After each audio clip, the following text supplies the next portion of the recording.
Welcome into 11 Personnel, presented by Monticello Bank, where people matter. Since 1895, Monticello Bank, proud presenting sponsors of 11 Personnel, member FDIC, equal housing lender. I'm Nick Roush, and today I'm going no huddle with one of the greatest defensive linemen to suit up for the Kentucky Wildcats in the 21st century.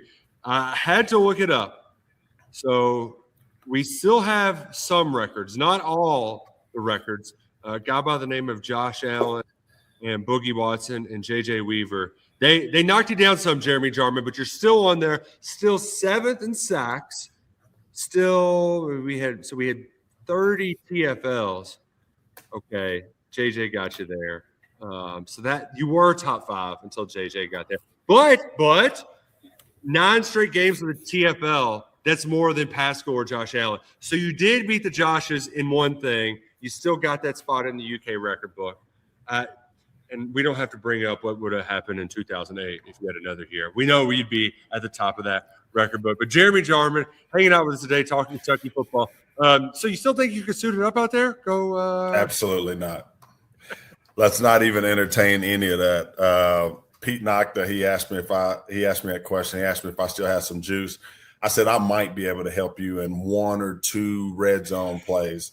I was like, but when I say red zone, like just inside the 20, not inside the 5. But let's be clear about that. And what does the insurance look like? That was my first question. Not how much you paying me, but what are these insurance benefits? Yeah, I need to get on that policy for life. Let's get the lifetime insurance policy. But Jeremy, since his playing days are done, you've been involved with UK with the sports network, Letter Winter Pod, been hanging out with Morgan Newton. Are you all? We still going strong? When can fans find the Letter Winter Pod on their feeds? Yeah, so they can find it on all the major social media platforms. The handles at Letter Winter Pod. So all the major ones, TikTok, Instagram, X, Facebook. TikToking too. Nice.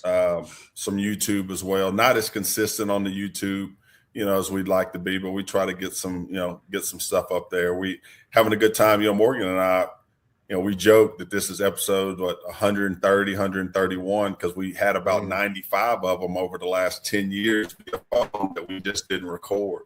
So, he and I, we've been talking ball, we've been talking Cats for easily a decade, and we just decided to start recording it here with UK Sports Network about 2 seasons ago, and then the Letter Winter Pod last season. So, yeah, well, make sure y'all watch it. And if you're a former player, you're still the K Club president. Is that true? Yeah, they come find me. Find me this fall. We'll be out front right there alongside the white picket fence, and looking forward to seeing all the former athletes, all 23 varsity sports this fall over at the K House. We got good representation. We'll have good food, cold drinks, some good music, live band for some games. So definitely come find us at the K House. So we're about 2 weeks out, a little less from the start of the season. And I know we're fired up for tailgates. You're going to be excited to get back to the K Club just to get – it feels right to be back out there. But what is it about this coach, this team, that's got you fired up for the Wildcats in 2026? There's a lot, but I think everybody talks about the youth. The youth is really intriguing because this generation of kids, I think a lot of these kids are really excited to have younger coaches. And I like the contrast, the yin and the yang. I really like Jay Bateman and what he brings to the party. I heard him talking to some of the guys, and he very much fits into that old school realm as well. That's what gets me excited as a former player. I like that authoritarian leadership style, right. That aggression. And then you got some of these other guys that they're modern coaches, and they're using different techniques and tactics. And then you get Will, and he's got the microphone, and he's kind of emceeing things. He's an offensive-minded guy, but he's got really good eyes. And to see him out at practice and that dynamic, see him calling out guys live on all 3 levels. Good job. I really like that, giving guys that instant feedback on some of the plays that they're making. It's really fun to see him do that. There's not a lot of times since I've been done playing where I've gone out to a practice, Nick, And I've been there, and we get to the end of practice. I'm like, man, it would have been fun to be out on that field today. And I experienced that this past Wednesday. After telling my wife good night, I text Pete Knock the one last text message, and I said, dude, thanks for letting me come by practice today. You guys are building something special. I had a blast. And I think he probably thought maybe I was blowing a little bit of smoke, or I was just, passing a little pleasantry. But no, I sincerely meant it. Those guys are doing something that a lot of people right now, there's a lot of research going on in the country of how to make tough tasks fun and enjoyable. Football's supposed to be a game, right? A kid's game. And what I see from Will, he understands that in the SEC, like what they're asking these guys to do it's insane. I mean, they're modern day gladiators. But the way that he facilitates these practices, the way he starts them, they're fun. The way that he ends them, it's fun. He's gamifying a game. And I've been a player before where I've been on the field at practice, and after a while, it just feels like work. Yeah. Well, until Saturday, that's really all that it is. But now he's making it very, very game-like every single snap, every day, every week. And it's exciting, man. It is exciting. I see it in the players and their body language on the sideline. And if my old ass, if I'm standing on the sideline and we get to the end after 2 hours of hard work and I'm saying, man, I wish I could have took a few snaps out there today. I'm serious, dude. Like it was exciting. And that there's usually like class started today or Monday. It started one of these days this week. They're all starting to run together. But you know how it gets with fall camp. There's a point about 8 days in that just everything sucks. And you just hit this wall and everybody's dead. We didn't really get that. I mean, that first scrimmage, I mean, I think it was 120 degrees on the turf if you were measuring the that ain't fun.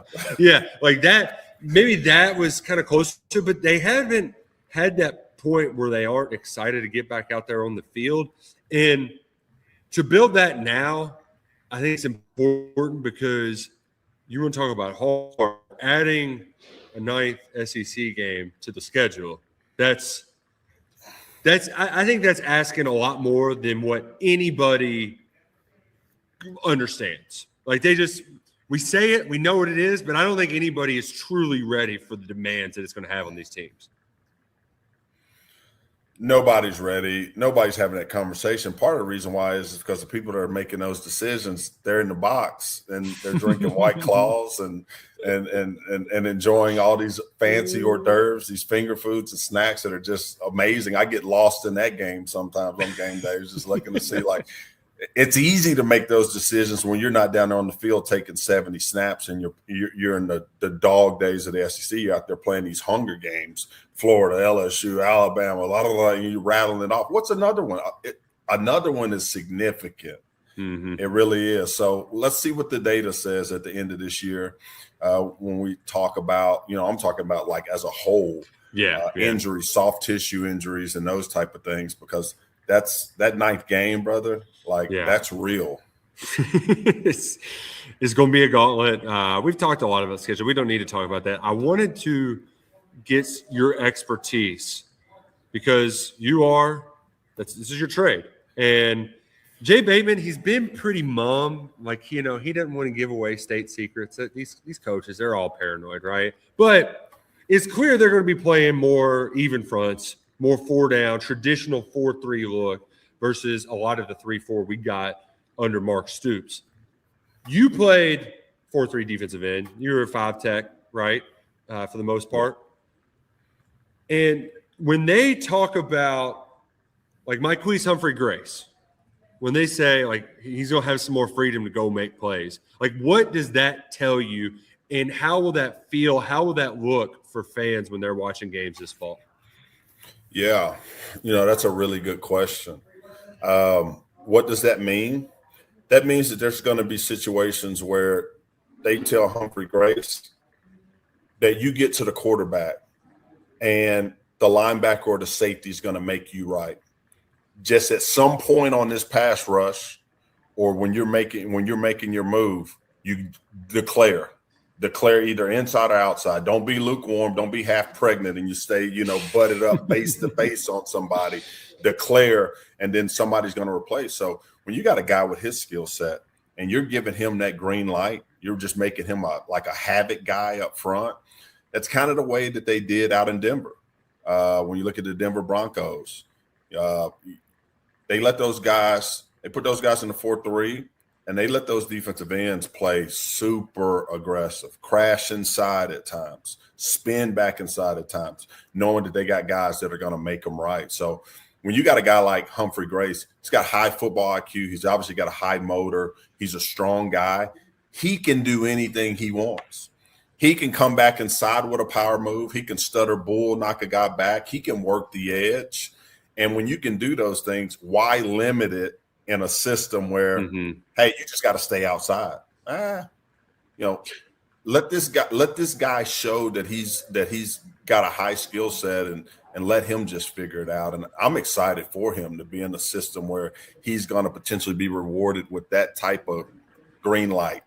Just get there. Only way that you're wrong is not getting there.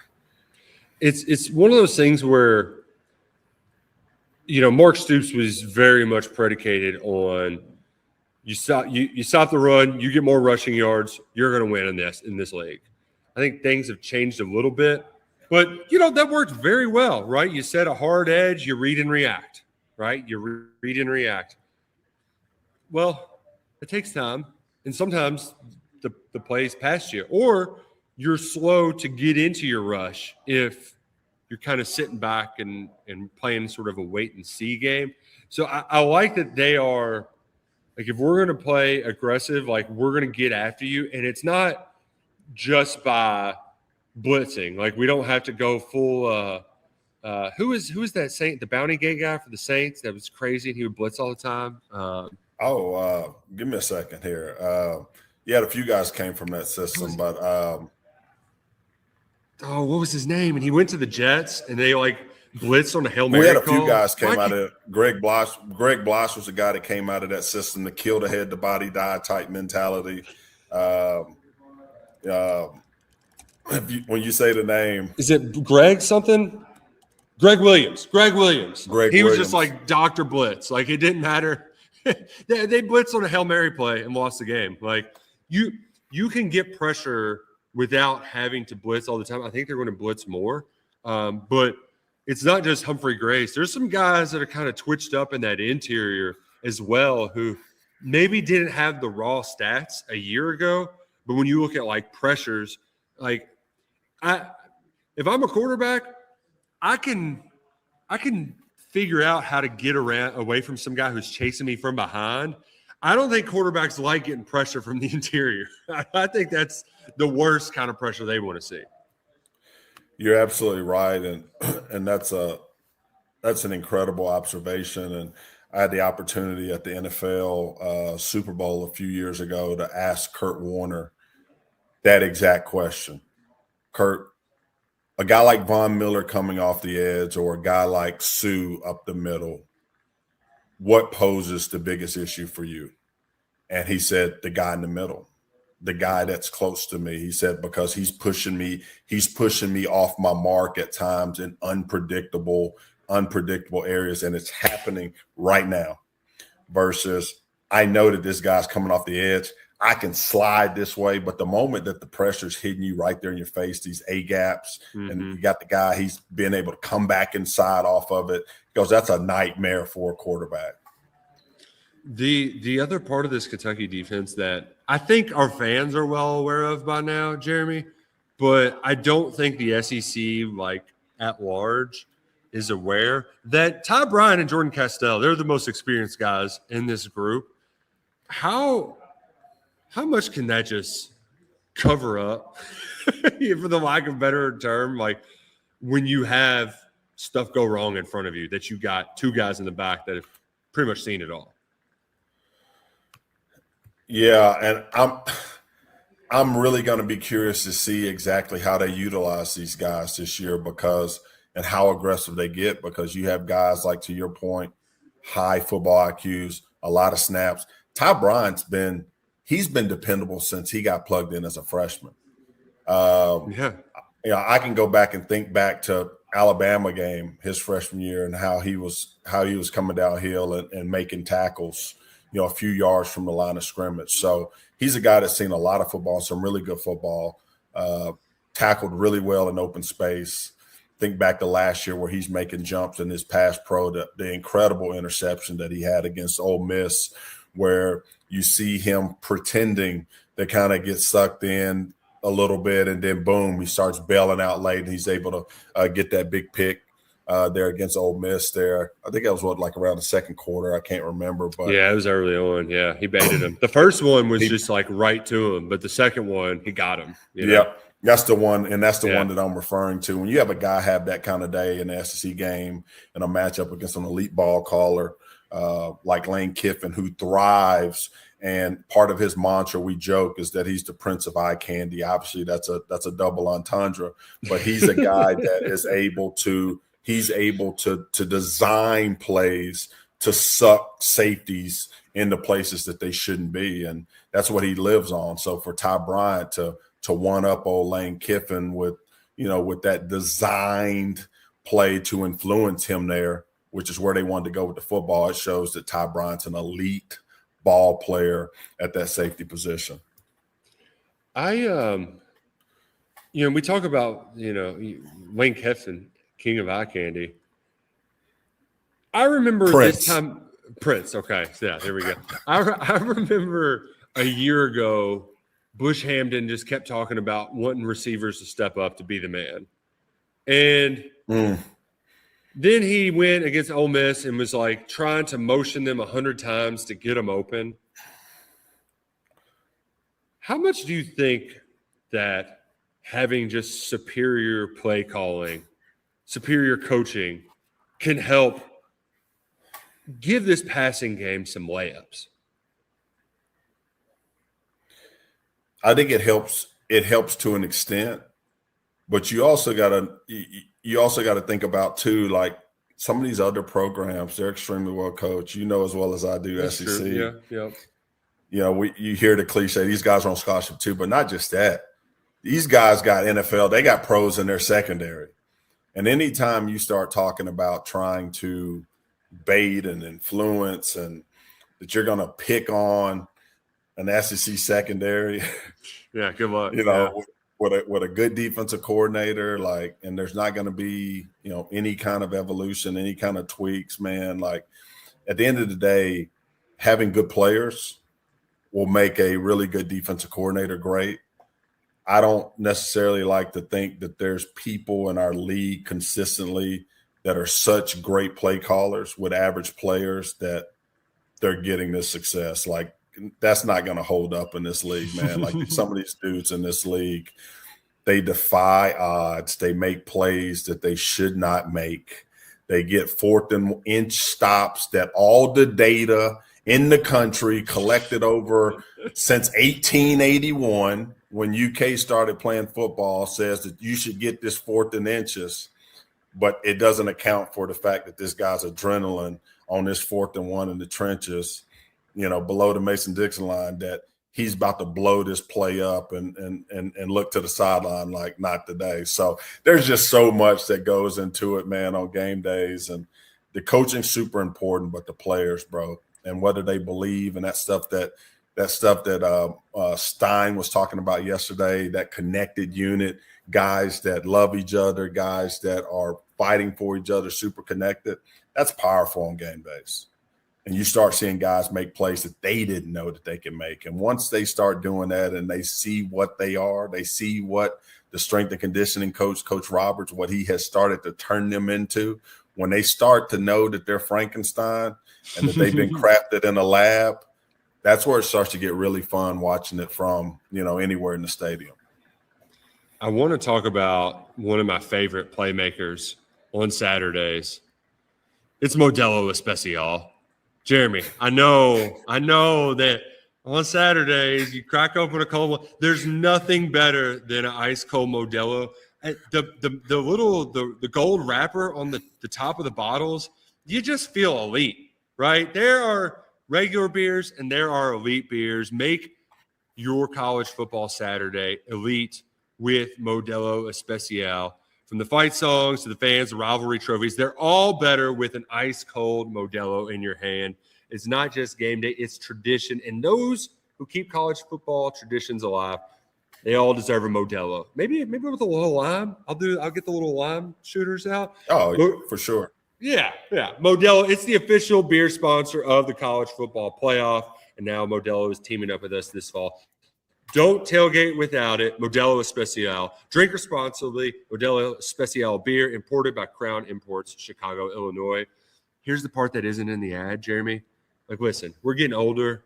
I don't pound the beers like I used to, but Modelo's they're staying in the fridge. Like, it's just an elite beer. It's a great beer. We always got to have Modelo's around. And here's the other thing too. It's like a beer is always a little bit better in a bottle. But, like, even their cans, top notch. So, Modelo all day. They're paying me to say this, but, like, I would say this even if they weren't paying me because Modelo is the best. You got a favorite game day, like, tailgate meal that is your go-to? As a player or as a fan? Well, you're a fan now. We don't have to go. I didn't know if you were taking me back down memory lane, talking about my carb intake all game. Did you load up, or were you one of those who like wouldn't eat? Some people like can eat on game days, you know. Yeah, loaded up spaghetti, light white sauce, grilled chicken, steak. Yeah, all the lean stuff for sure. And that was a step up because in high school it was chicken or beef ramens, pasta, nonetheless. I didn't know it at the time, but all of that MSG probably kept me hydrated down there in Memphis, combined with them Gatorades. So it's crazy how you level up, man. Yeah, but even hearing from wings. Okay, I know some they don't like wings at tailgates because it could be a little sloppy. You know what's a sneaky one? Somebody brings the meatballs to the tailgate. Because you just like I'm just gonna grab one. All right, I'm just gonna grab 3. Okay, like let's have a couple more. Like those things are awesome. All right, speaking of underrated, who's underrated on this Kentucky football team? Who's your guy that you got your eye on that maybe people aren't talking about enough that you think needs to be a household name before a year's end? Before the year ends, you guys do such a good job in your coverage. You talk about a lot of guys. On the defensive side of the ball, I really want to see Cedric Works, CJ Works take that step. And the reason why I bring up Works is because he made some plays and he was very consistent last year on special teams. And I'm a junkie for it. I actually watched the special teams reps because I realized how important that piece is. And in the NFL, I was more of a special teams guy. I was trained how to do those things. So I'm able to grade those things. And I just think he's a guy that looked super focused. Obviously, when you look at his intangible, 6'5", 250, 260. Yeah. I mean, he is something. Freak. Yeah. He looks the part. Something. Yeah. He really does. I think he's a guy that could really take a step up for us and become a player. Offensively, I don't think anybody on the O-line is really going to be a surprise, per se. I think the entire group's really solid. Same with the defensive line, like that group. There's a lot of guys, but I'd like to see DJ Miller become an SEC name, not a Kentucky. I'd like to see him, and there's a difference between that, becoming a name that everybody knows in Kentucky, becoming a name that everybody in the SEC knows, because he's going up and getting 50-50 balls, and that's what we got to have him become this year. I mean, he looks like what you envision your SEC X receiver to be. I mean, where it's hard to see the offense really humming without a guy like that. And, Nick Anderson's been dealing with his injury stuff. So, like, you're kind of I don't is it going to be nothing? Is it going to be like the one we saw at Oklahoma? I don't know. But what I do know is that Miller it's just like you can see the trajectory, but he's got to hit it. And I like that they praise him a ton in the spring, but now when we're getting close to the season, it's in like, all right, you got to go show it. You know, there's sort of there's a challenge that we're getting from the coaches publicly that I love. I love that when they're, you know, they'll talk about some of these guys, but for others, it's like we got to see you go do it. He's more so, like you said, he's more so a guy that we need to see take the jump. Yeah. A guy that I want offensively to be able to go out and showcase what he can do is Skinner. Yeah. He's got that too. He's got like that tight end room. And I know I get it. Somebody's like, here we go again, Jarmon, with this tight end room talk, right? I get it. The tight end room, brothers, it's for real. It is for real. When I say room, I'm talking 3+ guys that I think are Sunday guys. Like that room is really, really good. The thing too that we saw when Cohen was here the first time around, they were a little light on receiver. They move Isaiah Cummings down. When you can get somebody lined up on the end line that is twitched up like a receiver, Skinner he's certainly twitched up. Dude, you can get so many mismatches. This isn't a shot at Cash, but I remember against, I don't know if it was Florida back in like 19 or something like that. There was a play where he got stuck on a mismatch where they ran a wheel, and you just see 56 chasing the guy down the sidelines. Like Skinner's the kind of guy that you get him on a linebacker, like he's winning. There's just not he's got the juice. It's just, can he take advantage of those moments, of those opportunities to create big plays for the offense? Because that's where things can really level up. You're exactly right. And then, Boyer, you guys have talked. He's lighter this year.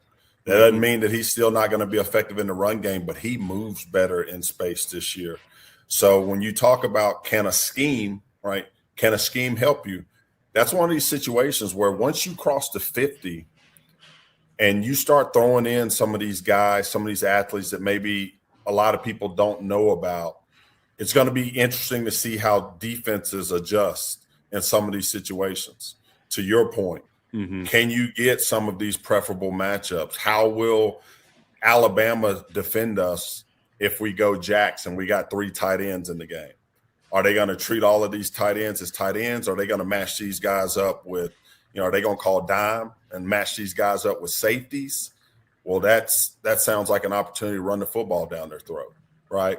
So when I look at Will Stein and I look at the things that he did at Oregon, and obviously Joe's going to be calling the shots, but he and Will, they will be building out game plans that they think where they're going to be able to take advantage. Like, I'm really excited to see what they do when they cross the field, because that's when get the cameras out.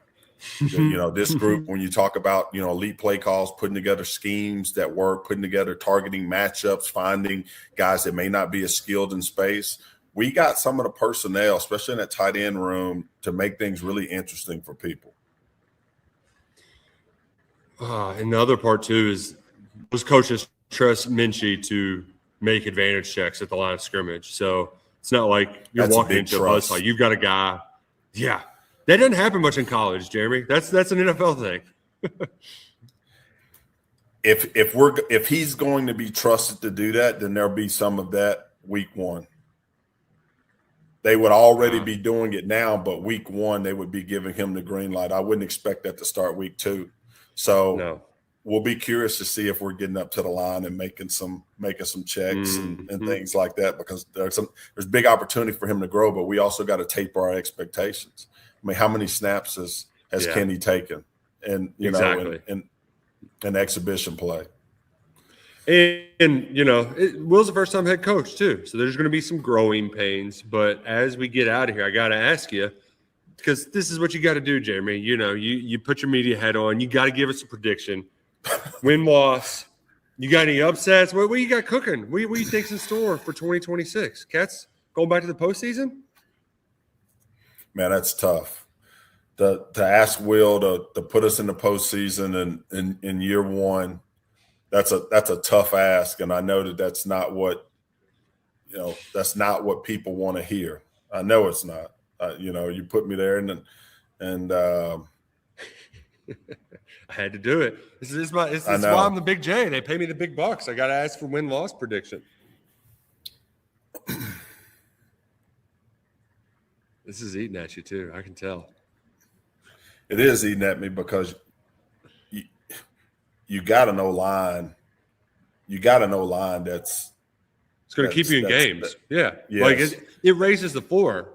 So we're like, you're not just going to be – Kenny shouldn't be just running for his life out there. So that's a huge piece. And Baxter. Yeah. And like if Baxter lives up to what he can be. The best part about this, Jeremy, is this team – answer the question. If this team stays healthy in the O-line room, running back, if we stay healthy, this is absolutely a postseason football team in year one. It is. Boom. Boom. It is. If this team's healthy at the end of the year and they're not in the postseason, I'd be surprised because they got some dudes. I mean, they went out and did some talent acquisition on both sides of the ball, and this roster is legitimate. Like this time next year, we'll be watching a good group of these guys. We'll be giving NFL camp updates.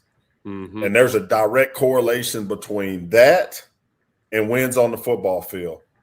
And then you got the piece, like you said, you got a young staff. Will this young staff, will they be able to manage the game flow, especially late in games? That's where you see some of the younger coaches, the newer coaches, even, man, having one offensive and defensive coordinator change alone, just one of those, like for a stable program, can cost you a game or two every year. Mm-hmm. Now we're hitting the reset button. Great reset. So it's tough. It's going to be fun, though. It is going to be a lot of fun. Jeremy's going to be at the K Club on game days. We can't wait for game days to get here. It'll be here before you know it. Jeremy Jarmon, thanks for hanging out with us. If y'all want to hear more from Jeremy, him and Morgan Newton, they're talking ball all throughout camp on the Letter Winner Pod. So subscribe to that. Hey, man, go Cats. And I can't – it's 10, 12 days. I'm losing count. We got to be – it's so close. I feel it in the air when I wake up in the morning, too. I'm so excited for football to get here.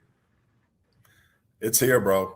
It is absolutely here. Week 0, it starts right around the corner. I can't thank you and Adam enough for you guys' coverage. Former players, we talk about that coverage all the time. We love you guys. We love the impact that you have and that you play in the football ecosystem, but just all the greater UK sports athletics ecosystem. Keep killing it. Let us know how we continue to help, man. Keep crushing. Thanks for that. Your check's in the mail. All right. I appreciate that. Make sure the address is right. Jeremy Jarmon. Send some Modelo's. We'll get some Modelo's loaded up for you, too.